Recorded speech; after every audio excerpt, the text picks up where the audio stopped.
Let's go now to the ABC. They have thoroughly embarrassed themselves this week, haven't they, with their biased reporting on the crisis in Alice Springs. But just when you thought it couldn't get worse, up again props this Sydney-based activist who I'm sure you remember for her absurd comments last year. Who eats white bread in this country? Anglo men. I come from a working class background. We had brown bread because we were healthy. I think that it shows a deep lack of understanding as to who works in this country. I think that there's a deep intersection of race and class. How do you keep a straight face? I'll tell you. Her name is Noreen Young, an Associate Dean of all things at UTS in Sydney. And she's back again on the ABC with this. If you saw that room in Mississippi burning, for example, Australians would say, how terrible.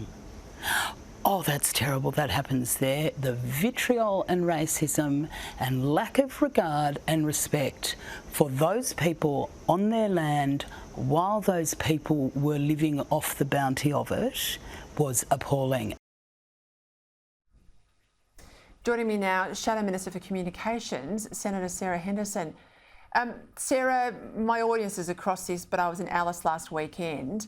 Those comments from Noreen Young couldn't be further from the truth. And I put to air interviews from white fellas and black fellas who say they are a community up there that doesn't see race. They see crime and alcoholism and dysfunction, but they've always worked together on these issues.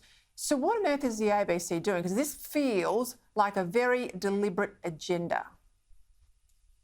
Well, Peter, good evening and great to join you. And I think it's been a very bad week for the ABC. There is no doubt that the ABC has been totally irresponsible in its reporting of the crisis in Alice Springs, talking about some of these issues rather than identifying what's really going on. And as you say, it's all about the crime wave, the crisis of violence, the abuse of children, the neglect of children.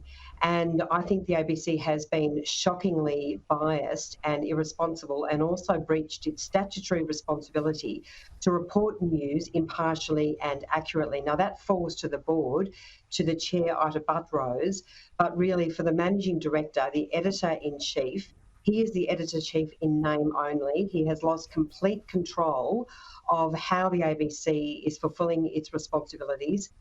Journalistic standards are slipping, and that's why I am taking this particular issue to the Australian Communications and Media Authority. Well, let's just remind people of what you will put in that claim. Have a listen. It was really a disgusting show of white supremacy. And it was clearly all around white supremacy and the safety of white people in this town. And I am way more concerned about the danger posed by those people in there, those white people. Now, the Mayor, Matt Patterson, who has called numerous times for an apology from the ABC chairwoman, Ita Buttrose, I'm not aware that he's got it. He certainly didn't have it last night. He's now saying he won't appear on the ABC national programming. He'll only appear on local programming. This complaint you'll put forward to the regulator. I presume it's the regulator, or you're going direct to the ABC. Tell us more. Well, I'm not going to bother doing it to the ABC because, frankly, the ABC has already defended this reporting. And I want to read this out to you because, to me, it's startling. I mean, this is a shocking case of bias, a lack of independent reporting, not talking about what was going on in the room. As the Mayor has said in Alice Springs, the ABC's reporting has the ability to ignite a race war in Alice Springs.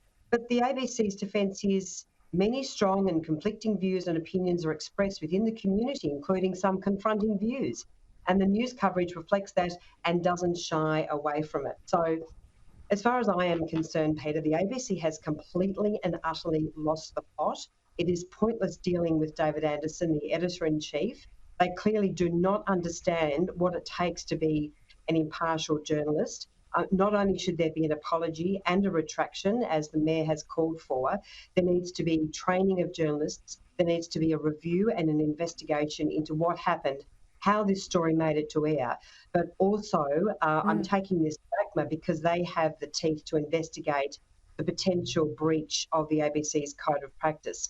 I say that, Peter, be that as it may, because the problem is with ACMA, it doesn't have the ability to sanction the ABC, only to recommend actions to be taken by the ABC, and that's why I believe the law needs to be changed.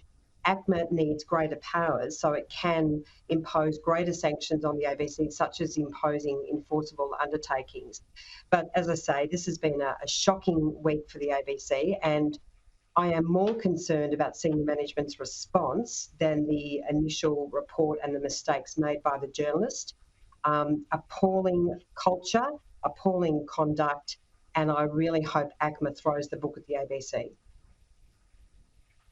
Well, I know Senate estimates are coming up, Sarah Henderson, so I will watch closely. I wouldn't want to be the Managing Director when you fire a few questions his way. Thank you for your time, Senator Henderson there.